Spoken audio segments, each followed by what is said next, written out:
Il est universitaire à Reims, enseignant-chercheur en droit et il signe le tout premier livre sur Xavier Dolan, ce réalisateur québécois hors du commun. Xavier Dolan, l'indomptable, c'est signé Laurent Beurdelet. Bonjour, merci d'être là. Que vient faire un juriste dans cette histoire contemporaine, cinématographique? Je crois qu'il faut pas hésiter à aller plonger dans d'autres univers. Et là, avec Xavier Dolan, je suis particulièrement servi. Alors, vous refusez d'une certaine façon les étiquettes, comme ce certain Xavier Dolan. Xavier Dolan, réalisateur québécois repéré à Cannes alors qu'il n'avait que 20 ans. Il en a 30, depuis 2 jours d'ailleurs. Il a été récompensé en 2016 pour son film « Juste la fin du monde ». On va en voir les images. Est-ce qu'il y a chez vous une forme de fascination ? C'est pas de la fascination, parce que là, le mot est un peu fort. Moi, je me définis un petit peu comme je suis un admirateur clairvoyant. C'est-à-dire que je prends évidemment du recul. J'ai essayé de décortiquer toutes ces déclarations, toutes les interviews télévisées, à la radio ou dans la presse. Donc c'est aussi un travail, il y a une dimension scientifique, ce qui me permet justement d'avoir le recul nécessaire pour analyser les facettes de sa personnalité et surtout sa filmographie. Et précisément, comment mettons un indomptable dans un livre? On ne peut pas le mettre dans une boîte, peut-on le mettre dans un livre? Oui, ça a été tout le défi de cette démarche. Vous savez, c'est une très belle aventure parce que moi, je ne connaissais pas le Québec.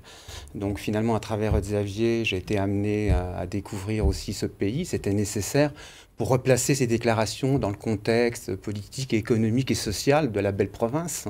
Vous l'appelez Xavier, pourtant vous ne l'avez jamais rencontré. Pourquoi ? Oui, c'est vrai.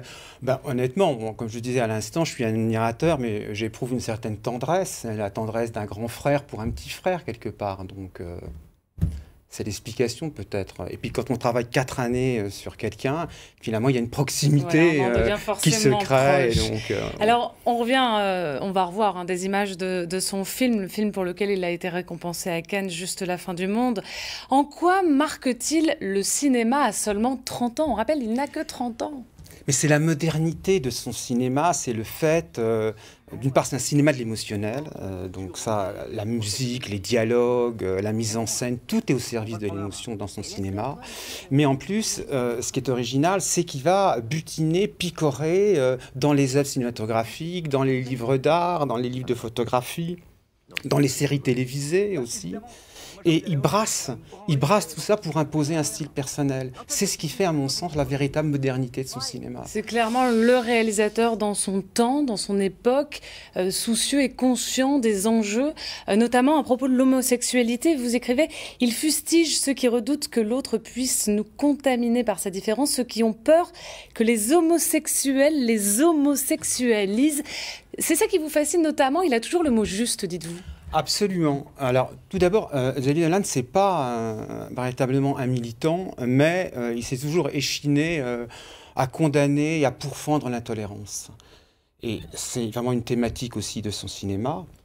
Et vis-à-vis de l'homosexualité, je dirais même que ces films contribuent à normaliser finalement l'homosexualité dans la société, parce que dans son cinéma, on a des personnages gays, bi, transsexuels ou hétérosexuels.